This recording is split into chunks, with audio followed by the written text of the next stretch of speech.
बिस्मिल्लाहिर्रहमानिर्रहीम, अस्सलाम वालेकुम। प्रोग्राम न्यूज़ वन स्पेशल में मैं हूं जवाद कमाल। वज़ीर आज़म इमरान खान ने आज एक अहम और बड़ा बयान दिया। उन्होंने कहा कि अगले 3 माह इंतहाई अहम हैं। क्या होने वाला है अगले 3 माह में? वज़ीर आज़म को क्या लगता है अगले 3 माह में क्या हो जाएगा? पीटीआई की जो फॉरेन फंडिंग केस था उस पर जो स्क्रूटनी कमेटी की रिपोर्ट सामने आई है उस पर बहुत ज्यादा रिएक्शन सामने आ रहा है। पाकिस्तान मुस्लिम लीग नून, पाकिस्तान पीपल्स पार्टी, दोनों जमातों के अहम रहनुमाओं ने आज प्रेस कॉन्फ्रेंस की और वजीर आजम से एक बार फिर इस्तीफे का मुतालबा कर दिया है। वजीर आजम इमरान खान का जो बयान है वो इस तमाम तर सूरत हाल में कितनी अहमियत का हामिल है और जो फॉरेन फंडिंग केस है ये पाकिस्तान तहरीक इंसाफ के बयानियों को कितना कमजोर कर रहा है। मरियम नवाज साहिबा ने आज जो इल्जामात लगाया उनमें उनमें जो अहम नुकात हैं वो ये थे कि अमेरिका में 2 कंपनीज हैं पाकिस्तान तहरीक इंसाफ की जो छुपाई गई, और दुबई की एक कंपनी ने जो क्रिकेट क्लब है उसने 21 लाख डॉलर भिजवाए, ये भी छुपाए गए। तो क्या पीटीआई पॉलिटिकल पार्टीज ऑर्डर 2002 की खिलाफ वर्जी की मुर्तकिब करार पाई गई है? पाकिस्तान पीपल्स पार्टी ने भी आज एक बड़ा और अहम ऐलान किया। बिलावल भुट्टो जरदारी साहब ने कहा 27 फरवरी को, यानी पीडीएम के लॉन्ग मार्च से पहले 27 फरवरी को बिलावल भुट्टो जरदारी साहब ने धरना देने का ऐलान कर दिया। उन्होंने कहा कराची से काफिला चलेगा, इस्लामाबाद जाएगा और हम मौजूदा हुकूमत के खिलाफ धरना देंगे। क्या पाकिस्तान पीपल्स पार्टी सब कुछ जल्दी में नहीं कर रही? हुकूमत के लिए कितनी मुश्किलात होंगी? मरियम नवाज साहिबा ने भी ऑडियो टैप के मामले पर माजरत करने से इनकार कर दिया। उन्होंने कहा पहले मुझसे माफी मांगी जाए, मेरी ऑडियो को क्यों टैप किया गया, निजी गुफ्तगू को टैप क्यों किया गया। नवाज शरीफ साहब के पाकिस्तान आने के हवाले से भी तमाम अफवाहें अब दम तोड़ चुकी हैं। मरियम नवाज साहिबा ने कहा कि नवाज शरीफ साहब पाकिस्तान वापस आएंगे मगर मुस्लिम लीग नून की मर्जी से। इन सब मामलों पर प्रोग्राम में बात होगी, लेकिन उससे पहले प्रोग्राम में हम बात करेंगे पाकिस्तान के सबसे बड़े शहर कराची में जारी एक अहम तरीन धरने के बारे में। जमात इस्लामी कराची ने धरना दिया हुआ है सिंध असेंबली के बाहर, और मौसम की सख्ती भी जमात इस्लामी के इरादों को कमजोर नहीं कर सकी है। जमात इस्लामी का यह मौक़िफ़ है कि जो बल्दियाती कानून में पाकिस्तान पीपल्स पार्टी ने तरमीम की हैं वो तरमीम वापस ली जाएं और इन तरमीम के हवाले से इंतखाबात, इन तरमीम के साए तले इंतखाबात नहीं होंगे। बल्दियाती इलेक्शन जमात इस्लामी इसको नहीं मानती है। जमात इस्लामी कराची में धरना दे रही है। इससे पहले कुछ मुख्तलिफ सियासी जमातों ने, सिंध की अपोजिशन जमातों ने एहतजाज भी किया था इसी बल्दियाती बिल के हवाले से। कराची में जो बल्दियाती कानून के हवाले से तरमीम की गई सिंध में, उस हवाले से MQM ने किया, पाकिस्तान तहरीक इंसाफ ने प्रोटेस्ट किया। तो ये जमात इस्लामी कराची के धरने में अकेली क्यों है? दीगर जमातों का साथ क्यों मैसर नहीं हो रहा? अगर अगर मामला एक है, नुक्ता एक है और जो मोटिव है वो भी एक है, क्यों जमात इस्लामी को दीगर जमातों का साथ मैसर नहीं हुआ? सिंध हुकूमत की जानिब से जो इल्जामात लगाए जा रहे हैं उस पर जमात इस्लामी का मौक़िफ़ क्या है, ये जानने के लिए हमें ज्वाइन किया है जमात इस्लामी कराची के अमीर हाफिज नईमुर रहमान साहब ने। हाफिज साहब बहुत बहुत शुक्रिया अपना कीमती वक्त देने के लिए। धरने में मौसम की भी बहुत ज्यादा सख्ती है, आप उसके बावजूद भी धरना दिए बैठे हैं, आपके इरादों को इस मौसम ने कमजोर नहीं किया। सिंध हुकूमत का ये मौक़िफ़ सामने आ रहा है। सिंध के मुतादिद वज़रा ये कहते नजर आ रहे हैं कि जमात इस्लामी लसानियत की सियासत कर रही है, MQM की तर्ज की सियासत पर अब जमात इस्लामी चल पड़ी। क्या कहेंगे इस पर? नहीं, ये तो खैर देखें, वो अपनी जान छुड़ाने के लिए एक फजूल किस्म की बात कर रहे हैं। जमात इस्लामी के तो धरने में तमाम सिंधी भी आते हैं, पंजाबी भी आते हैं, पख्तून भी आते हैं, महाजिर भी आते हैं। जमात इस्लामी अगर इन बातों पे यकीन कर रही होती तो अपने सैकड़ों कारकुन शहीद ना होते हमारे इस शहर कराची में, जो हमने पाकिस्तान और इत्तेहाद और इस नफरतों के मुकाबले में MQM का मुकाबला करके एक जिद्दोजहद की तारीखी। आज अल्लाह ताला ने जमात को इज्जत दी है और वो लोग जो तकसीम पैदा करते थे, लगाते थे, आज वो अपने लिए रास्ते तलाश कर रहे हैं। तो जमात इस्लामी के लिए ऐसी बातें करने का इनका मतलब ही ये है कि इनको धरना परेशान करना शुरू हो गया है, और बल्कि खासा परेशान कर रहा है, और बार बार जो वजाहतें कर रहे हैं। और हमें तो एक तरफ ये कह रहे हैं कि MQM की सियासत, वो तो MQM के तो इनकी पार्टनर रही है ना, हर दौर में रही। 1988 में इनके साथ हुकूमत में थे, 90 में इनके साथ हुकूमत में थे, फिर उसके बाद 2000 बीच में भी एक दफा ये हुकूमत में रहे जब पीपल्स पार्टी की हुकूमत आई। फिर 2008 से 2013 तक विफाक में और सूबे में हुकूमत थे। फिर 2013 के इंतखाबात के बाद 1 साल तक मजीद हुकूमत में रहे। और अब भी जो अपोजिशन कर रही है MQM, वो अब फ्रेंडली अपोजिशन है, कोई अमलन तो कोई काम कर ही नहीं रही। इसलिए इस तरह की बातें करके ना वो एक खास रुख देना चाहते हैं, और ये उनकी कमजोरी का इजहार है। तो जमात इस्लामी तो इस पर यकीन ही नहीं रखती, तो बेकार बात है। दूसरी बात जहाँ तक इसका ताल्लुक है, ये जरूर है कि हम कह रहे हैं कि आप एम्पावरमेंट करें, अकॉर्डिंग टू द आइन, अकॉर्डिंग टू द कॉन्स्टिट्यूशन, इसलिए कि उसमें जब वाज़ेह तौर पर लिखा हुआ है कि आप बल्दियाती इदारों को, लोकल बॉडीज की, गवर्नमेंट को, हुकूमत का लफ्ज़ इस्तेमाल हुआ है, ये डिवॉल्यूशन तो ऑफ सिंध पावर हुकूमत का का मौक़िफ़ है ना कि हम मजबूत कर रहे हैं बाकायदा बल्दियाती इदारों को, कानून को देखें, हमारे साथ आए, बैठ के बात तो करें, प्रोटेस्ट करने से कुछ नहीं होगा। नहीं, बात तो अब वो करें भाई। देखें, पहले उन्होंने कहा तजावीज़ दो, हमने तजावीज़ दी। फिर उन्होंने कहा कि भाई जनाब आप तरमीम पेश करें, हमने तरमीम पेश कर दी। उन्होंने मीटिंग की, दोनों तरमीमों के दरमियान में हमने उन्हें 1 2 3 4 5 करके सारी बातें की। जब वो मानने के लिए ही तैयार नहीं है, जब वो कुछ करने के लिए तैयार ही नहीं है, तो फिर हम क्या करें? एक जमहूरी पॉलिटिकल पार्टी जो जेन्युइनली कराची के अवाम का दर्द रखती हो या सिंध भर के अवाम का दर्द रखती हो, उसके पास जमहूरी तरीका है, पुरअमन जिद्दोजहद, और वो हम कर रहे हैं, इसमें उनको परेशान नहीं होना चाहिए। और ये जो बात है कि जनाब वो नईमुर रहमान साहब बताइएगा, धरने के जरिए मुतालबात मनवाने में जमात इस्लामी कामयाब हो जाएगी? इंशाअल्लाह ताला, अल्लाह ताला ने देखें अवाम के अंदर बहुत ताकत रखी है, और सही बात यह है कि हम कोई नाजायज मुतालबा नहीं कर रहे। हम जमात इस्लामी के किसी वर्कर, लीडर, पार्टी के लिए कोई मराहत हासिल करने की बात नहीं कर रहे। हम वजारत की तलब ही नहीं कर रहे, हम हुकूमत में शेयर नहीं मांग रहे। हम मांग रहे हैं कि आइन के मुताबिक कराची जैसे शहर को और बाकी तमाम सिंध के अवाम को एम्पावर करें। अब आप देखें, आज बिलावल भुट्टो साहब ने एक बात कही और मुझे बड़ा अफसोस हुआ कि उनकी अगर मालूमात नहीं है, और अल्लाह करे कि उनकी मालूमात ना हो, उनको मिसगाइड किया गया। उन्होंने कहा हमने बहुत एम्पावर कर दिया है, हमने जो है वो चेयरमैन और को चेयरमैन बना दिया है सिंध सॉलिड वेस्ट मैनेजमेंट का, और जो है वो उसका वाटर बोर्ड का। अरे भाई, जिस चेयरमैन को ना अपॉइंट करने का इख्तियार हो, ना निकालने का इख्तियार हो, ना मालियाती इख्तियार हो, आप उसका नाम चेयरमैन रख दो, वाइस चेयरमैन रख दो, अच्छा, या स्वीपर रख दो। नईमुर रहमान साहब, सिंध का ये बल्दियाती कानून है, धरना जमात इस्लामी ने कराची में दिया है, सिंध के दीगर शहरों में भी जमात इस्लामी एहतजाज का इरादा रखती है इस हवाले से? कल पूरे सिंध में जो है वो एहतजाज हो रहा है, और इससे खुद ब खुद पीपल्स पार्टी की इस बात की हवा निकल जाएगी कि जमात इस्लामी जो है वो कोई एमक्यूएम के खुदा न खास्ता रास्ते पर है। पूरे सिंध के छोटे बड़े शहरों में एहतजाज कल होगा इंशाअल्लाह। हाफिज, आपका वक्त बड़ा कीमती है, मैं चाहूंगा आप एक और सवाल का जवाब दे दें, वो ये कि दीगर जमातों का, जो अपोजिशन जमातें हैं सिंध की, उनका भी यही मौक़िफ़ है इस बल्दियाती कानून को लेकर, उनका साथ आपको क्यों मैसर नहीं है इस धरने में? ये तो आप देखें, उनसे पूछें।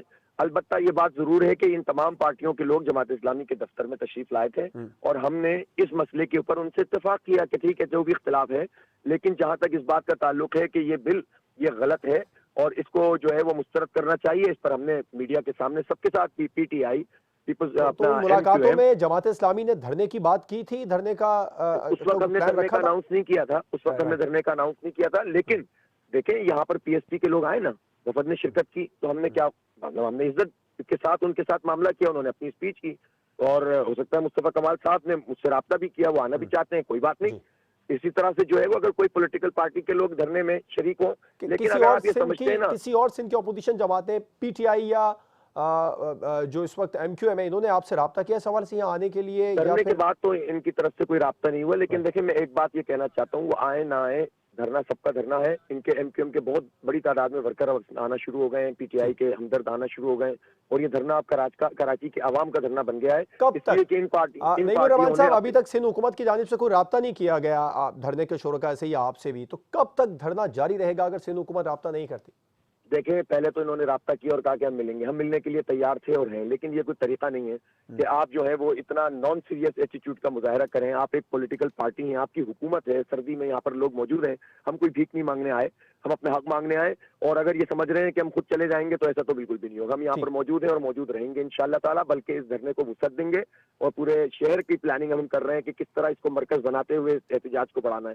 ये जमात इस्लामी को ये एमक्यूएम ना समझें जो इनके साथ हर दौर में डील करके चंद वजारतों के ऊपर जो है वो कराची के मैंडेट को बेचती रही है। ठीक है, हाफिज नईमुर रहमान, अमीर जमात इस्लामी कराची, हमारे साथ मौजूद है प्रोग्राम में। आपका बहुत बहुत शुक्रिया अपना कीमती वक्त देने के लिए। एक ब्रेक पर जाएंगे और ब्रेक के बाद प्रोग्राम में दीगर मामलात पर बात करेंगे। कुछ दीगर मेहमान भी प्रोग्राम में हमें ज्वाइन करेंगे, ब्रेक के बाद उनका तारुफ कराएंगे।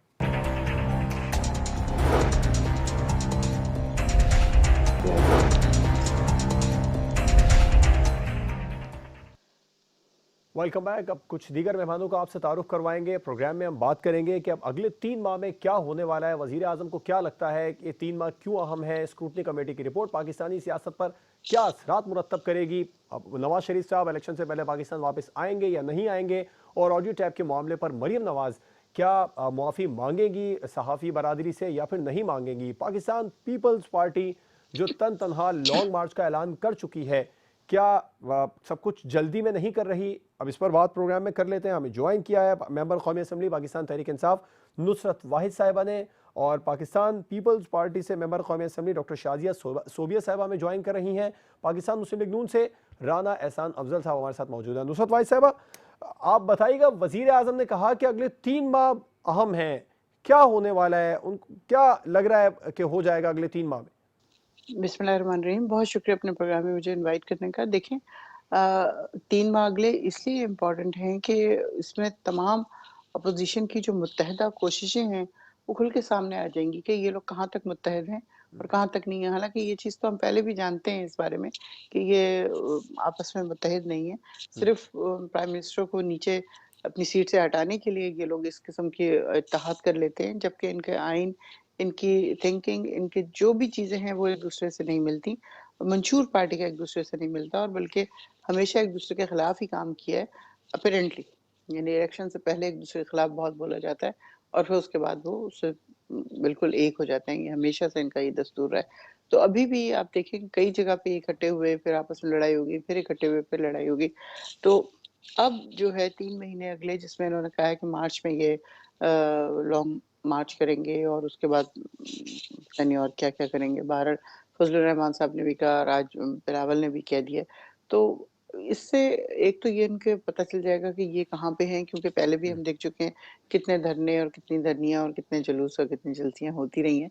तो ये नहीं, एक अच्छी अब खासी तो धरने की बात हो रही है ना, अब जलसों एक जुलूसों की चीज़ है बात जो नहीं हो रही नुसरत आवाम को साहिबा। पता चल जाएगी कि ये लोग कहाँ पे खड़े हैं।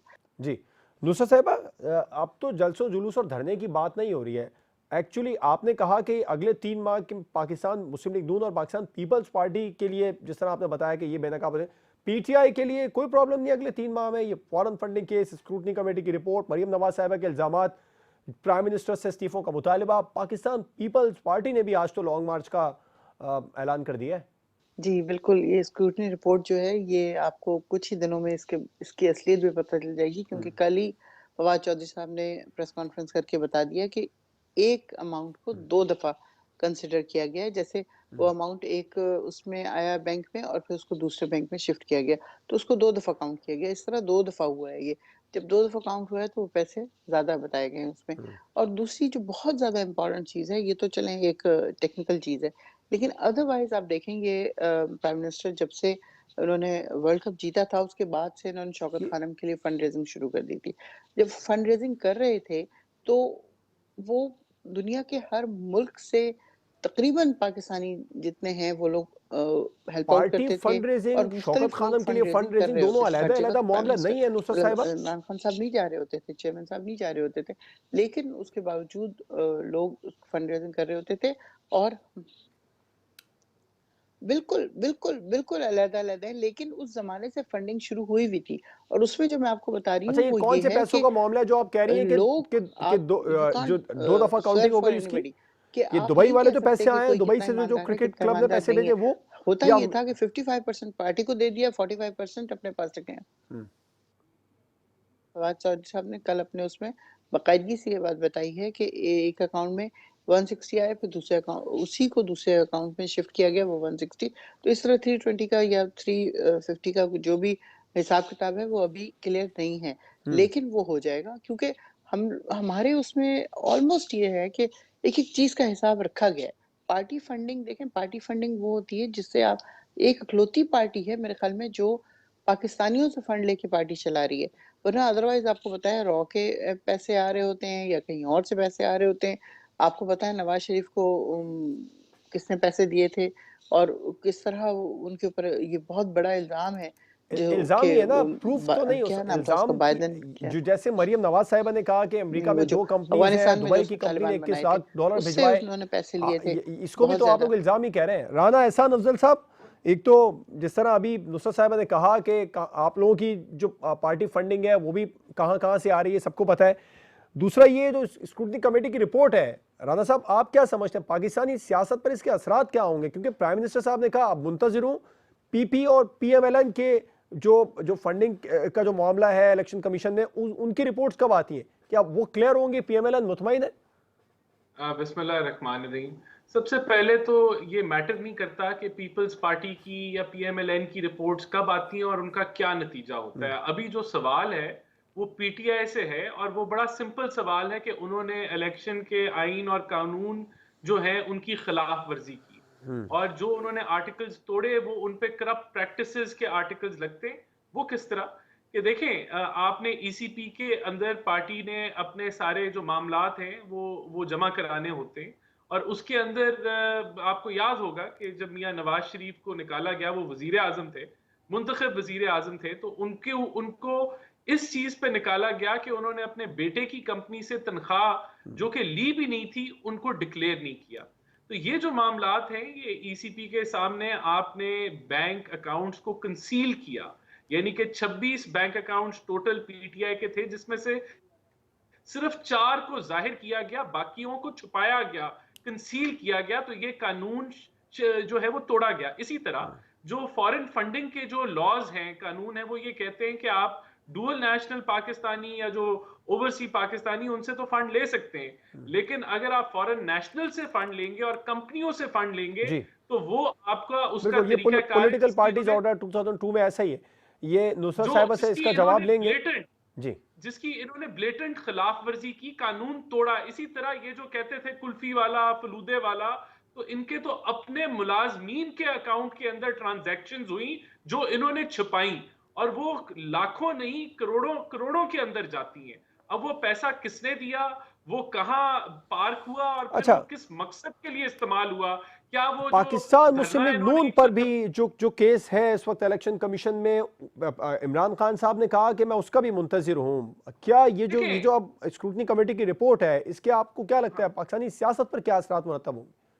देखिए, मैं समझता हूं ये पार्टी डिस्क्वालीफाई होगी। ये जो सादिक और अमीन का जो लकब ये इनको साकिब निसार साहब ने दिया था, ये तो झूठ बोला गया, कंसीलमेंट की गई, एसेट्स को छुपाया गया, इलीगल जो ट्रांजैक्शंस हुई जो ममनुआ थी और फॉरेन फंडिंग हुई जो कि ममनुआ था, इलीगल थी। तो ये तो जब अब होना ये चाहिए असूली तौर पे कि ईसीपी इस रिपोर्ट के ऊपर कानूनी कार्रवाई स्टार्ट करे और कानून के मुताबिक इनको सजा दी जाए और राइट। उस पे फर्दर तहकीक हो। और जिस तरह नैब को मॉनिटर किया था, हमारी ये डिमांड है कि उसी तरह सुप्रीम कोर्ट जो है इस केस को डेली बेसिस पे हेयरिंग करे और फैसला करे। अब तो ये साबित हो गया, अब तो ये डॉक्यूमेंट आ गया, एक ऑफिशियल जो है रिपोर्ट आ चुकी है जिसके अंदर ये सारी इंप्लीकेशंस हैं कि इन्होंने लॉज और कानूनों को वायलेट करते हुए पार्टी जो है वो जो फंडिंग थी उसको छुपाया गया और अपने मकासद के लिए इस्तेमाल किया गया जिसको जाहिर नहीं किया गया। ठीक है, डॉक्टर शादिया सोबिया साहिबा कभी इस पर मौकिफ लेंगे एक ब्रेक के बाद, और ब्रेक के बाद ही हम बात करेंगे कि पाकिस्तान पीपल्स पार्टी ने जो अब लॉन्ग मार्च की कॉल दी है, अपोजिशन बदस्तूर मुनक़सिम नजर आ रही है, अपोजिशन अब तक तकसीम है। ब्रेक के बाद इस पर बात होगी।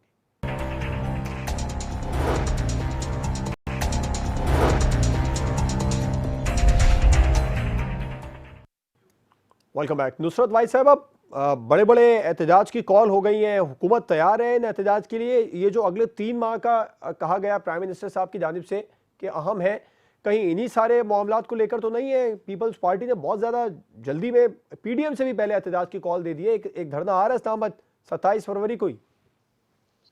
जी जी बिल्कुल। आज बिलावल की मैं सुन रही थी प्रेस जी कॉन्फ्रेंस, तो इसमें मेरे ख्याल पे हमें किसी किस्म की परेशानी का सामना नहीं है।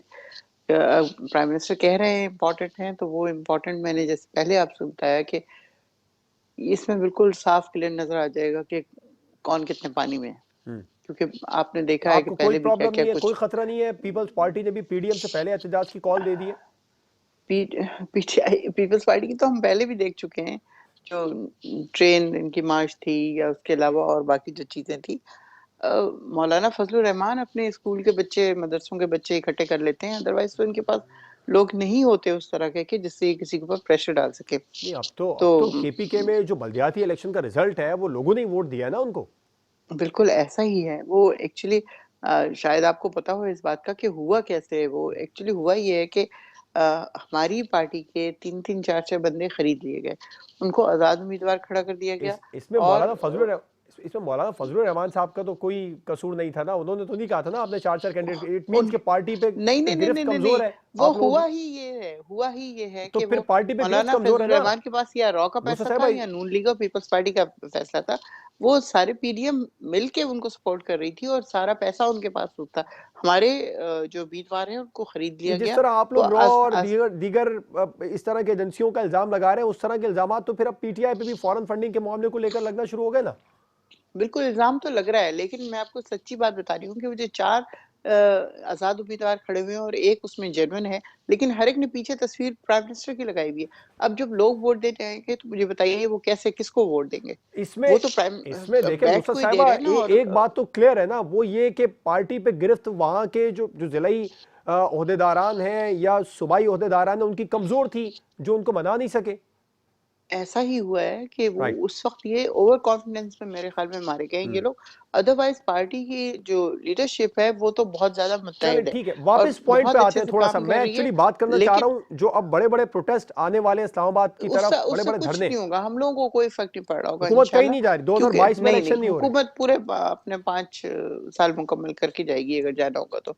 वरना तो उम्मीद है कि हम वापस ही आ रहे होंगे इंशाल्लाह। राणा साहब वापस आ रहे हैं 2000, आप लोग कह रहे हैं कि ये 2022 में चले जाएंगे, वो तो कह रहे हैं हम 2023 में वापस आ रहे हैं। मेरे ख्याल से पाकिस्तान की तारीख में शायद ही ऐसे हुआ हो कि इस जो ज़िमनी इलेक्शंस हैं, चाहे वो बलूचिस्तान में हैं, सिंध में हैं, पंजाब में हैं या केपीके में हैं, और जब फेडरल हुकूमत भी पीटीआई की हो और सूबाई हुकूमतें भी पीटीआई की हों और उसके बावजूद इतनी बदतरीन शिकस्त के बाद शिकस्त इसका पे जवाब भी मैं दूँगी। जो है वो पीटीआई हो, तो आप सोच सकते हैं कि जब ये हुकूमत में नहीं होंगे तो और जब इसका इनके मतलब है पास सूबाई हुकूमत इसका भी नहीं। मतलब है राना साहब, आप कम से कम ये तो फिर तस्लीम करते हैं कि पाकिस्तान की तारीख में पहली बार किसी जमात ने हुकूमत में होते हुए शफाफ बलदियाती इंतखाबात करा दिए।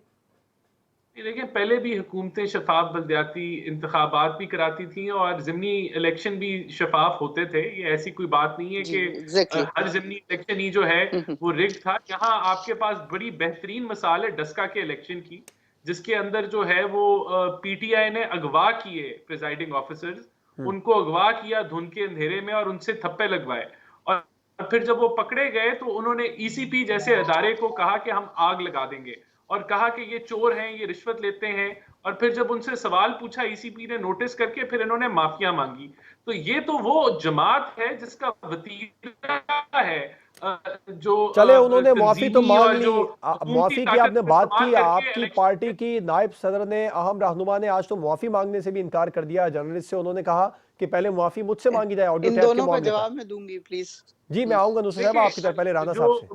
मरियम बीबी ने जो कहा, अगर उसको हम लॉजिकली समझने की कोशिश करें तो उनका ये पॉइंट ऑफ व्यू था कि अगर मेरी और मेरे बहुत ही किसी करीबी आदमी की अपनी गुफ्तगू हो रही है, एक प्राइवेट गुफ्तगू हो रही है, तो सबसे पहले तो सवाल ये उठता है कि वो किसने रिकॉर्ड की, किसने ऑथराइज की उसकी रिकॉर्डिंग, फिर किस तरह वो रिलीज हुई, फिर वो किस तरह एक चैनल ने जो है उसको चला दिया और फिर बाकी चैनल्स ने यही भी चलाया। तो एतराजात सबसे जब पहले पाकिस्तान मुस्लिम लीग देखिए, नून दूसरों की वीडियोस या ऑडियो सामने लेकर आती है, उस वक्त कहां चले जाते हैं राणा साहब?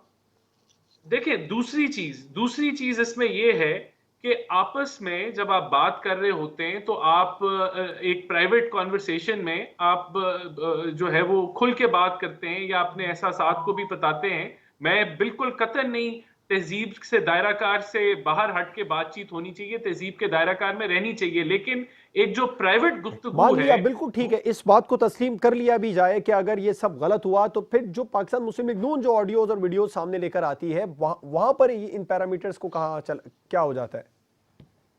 देखिए, जो जो जिस तरह की ऑडियोज आई हैं, वो पहले वो मेरे ख्याल से मुल्की जो है उसमें पॉइंट ऑफ व्यू है कि मुल्क के साथ साजिश की जा रही है। तो यहाँ भी तो और यही मामला है बिल्कुल ना, इसकी देखें यहाँ भी देखिए वही देखिए मामला है, नहीं, मैं मीडिया आपको बताऊं मैनेजमेंट का मामला है, तो इसमें मुल्क के इसमें कैसे हम अलग कर सकते हैं? देखिए, मैं आपके इस पॉइंट से एग्री करता हूं कि वहां भी ये क्वेश्चन अराइज होना चाहिए और हुआ है। लेकिन जहां आप कंटेंट को डिस्कस कर रहे हैं कि उसमें कंटेंट क्या है, वहां ये सवाल उधर भी उठता है कि वो वीडियोस कैसे आई, क्या हुआ। और उस पर भी तहकीक होनी चाहिए। हमने कभी नहीं इससे जो है इनकार किया कि उस पर तहकीक नहीं होनी चाहिए, लेकिन हमारा हमेशा ये पॉइंट ऑफ नहीं व्यू रहा है कि उन जो उसमें मामलों पर तो आप कंटेंट कहते है। हैं कि अब सजा होनी चाहिए, इनको सामने लाएं, ये लोग कसूरवार कहला दिए गए। अब जब ये बात सामने आई है तो आप लोग कह रहे हैं कि इसका भी फॉरेंसिक करवाएं। एहसन इकबाल साहब का स्टेटमेंट आया कि फॉरेंसिक करवाएंगे, देखेंगे ये बात है या नहीं है। मरियम साहब ने तो आज करें कह ना दिया जी, कि वो हर मेरी हर हर पर्सनल कन्वर्सेशन थी, पहले मुझसे माफी मांगी जाए। नहीं, हर ऑडियो की तहकीक की जाए, इसकी भी करा लें, बिल्कुल कराएं, हम तो नहीं रोकते, इसकी तहकीक करें। और अगर उसमें कोई ऐसा कोई तासर आ रहा है कि हम किसी आप के ऊपर पर्सनली समझते हैं इन्फ्लुएंस कर पाकिस्तान रहे हैं। मुस्लिम लीग नून को इस मामले पर माफी मांगनी चाहिए सहाफी बरादरी से? देखिए देखिए मैं समझता हूं कि सबसे पहले तो जो मरियम बीबी ने जो सवाल उठाया कि ये तहकीक होनी चाहिए, वो तहकीक हो, हमें पता लगे। और दूसरा, अगर एक प्राइवेट कॉन्वर्सेशन के अंदर आप बात कर रहे हैं, मैं अगर अपने किसी दोस्त से बात कर रहा हूं, तो मेरी उससे इतनी फ्रैंकनेस हो सकती है कि मैं अपना इजहार ख्याल जो है वो एग्रेसिवली देखो भी इसमें करूं। कोई दो लेकिन राय नहीं है राना साहब, इस क्या बात वो को तस्लीम नहीं नहीं किया। इसमें क्या कोई वो दो राय, पब्लिक कंजम्पशन के लिए थी? नहीं थी। तो क्या क्या वो पॉलिटिकल पब्लिक एरिना पार्टीज में आनी चाहिए थी? नहीं आनी चाहिए थी। इकट्ठी होंगी ये ऑडियो वीडियो लीकेज के मामले पर, इस मामले पर किसी कानून साजी के लिए? देखिए हमारा इट शुड बी, जहां एविडेंस की वो it should be taken as evidence. अगर उसके अंदर किसी भी केस के ऊपर कोई ऐसे असरात हैं या ऐसी शवायद वो बन के बाहर वो आ रही है कि उसके अंदर कोई किसी को गिल्टी या चले नॉन गिल्टी अब किया जो जा ऑडियोज या सकता है। वीडियोस पाकिस्तान मुस्लिम लीग नून लेकर आई, उनको अगर एक तरफ रख भी लिया जाए तो क्या ये वक्त है कौमी क़यादत के एक होने का, ये ऑडियो टेपिंग के जो मामला है इस पर इसके खात्मे के लिए या कानून साजी के लिए? बिल्कुल, इसको एक हुआ जा सकता है, लेकिन इसके अंदर मैं समझता हूं कि उसके कंटेंट के ऊपर भी तहकीक होनी चाहिए और बाकी मामलात के वो कैसे आई, कहां से आई, उस पे भी होने चाहिए ये। लेकिन इसको रद्द नहीं कर देना चाहिए, इसको आपको कारपेट के नीचे नहीं फेंक देना चाहिए, जो पीटीआई की हमेशा कोशिश रही है साकिब निसार की ऑडियो के ऊपर। और जो बाकी भी जिस तरह वो आई है अरशद मलिक साहब की, वो बड़ी एक क्लियर कट एविडेंस है कि जो जो वो चीजें उसके अंदर हैं उस पर तहकीक होनी चाहिए। वो तो कम से कम तस्लीम ही नहीं कर रहे ना, वो तो ये कह ही नहीं रहे कि वो कह रहे हैं कि ये सब मनगढ़ंत बातें हैं, इन सबको एडिट किया गया। और पाकिस्तान मुस्लिम लीग नून ने तो तस्लीम कर लिया कि हमारी पर्सनल कन्वर्सेशन थी। चले नुसरत साहब, आप जवाब देना चाह रही थी राना साहब के कुछ जो उन्होंने नुकात उठाए। जी, बिल्कुल। मैं सबसे पहले तो इन्होंने कहा कि ज़लई फ़तह कैसे हो गई, जबकि इससे पहले कभी ऐसा नहीं हुआ था कि हुकूमत में रहते हुए लोग हार जाएँ। तो ये क्या इस बात का सबूत नहीं है कि हमारी हुकूमत एक्चुअली ईमानदार है और वो सही तरीके से करवा रही है? ये उन्हीं की सीटें थी, उनको वापस चलेंगी, सिवाय एक सीट के। अच्छा, दूसरी इन्होंने बात की कि वो डस्का में अगवा का हुआ और उन लोगों ने ये किया और वो किया। तो मैं पहले दिन से इस पे मुत्तफ़िक हूँ और आज भी मैं यही कह रही हूँ, क्योंकि चेयरमैन इलेक्शन कमीशन जो है वो हमारे साथ नहीं है, वो नून लीग के साथ हैं। और ये कुछ अरसे बाद जब ये पूरी स्टेटमेंट तहकीकात आपकी होंगी तो पार्टी के पता दो चल जाएगा अहम बड़ों किसका ने कसूर दिया, था इसमें। उसके बाद उस पर माफी अच्छा, नहीं मांगी। तीसरा मलिक अरशद की तो वीडियो क्या की अब इन्होंने नुसरत बात वाहिद की। साहिबा की बारी है? नुसरत साहिबा, फवाद चौधरी साहब, आदम स्वाति साहब इस मामले को लेकर अच्छा, एक खैर, बार लेकिन माफी भी मांग मैं कह चुके हैं, रही हूँ ये रिटर्न भी। बात, मैं इसमें माफ़ी नहीं माँगूँगी। हुँ। अच्छा, ठीक है, लेकिन मैं नहीं माफ़ी माँगूँगी, मेरा ये ओपिनियन है, मेरा अपना, ठीक है? अच्छा, ठीक। उसके बाद मलिक अरशद की बात कर रहे हैं ये। मुझे बताएँ रायमंड में किसने उनकी वीडियो बनाई? मक्का में जाके किसने वीडियो बनाई? फिर यहाँ पाकिस्तान में किसने वीडियो बनाई?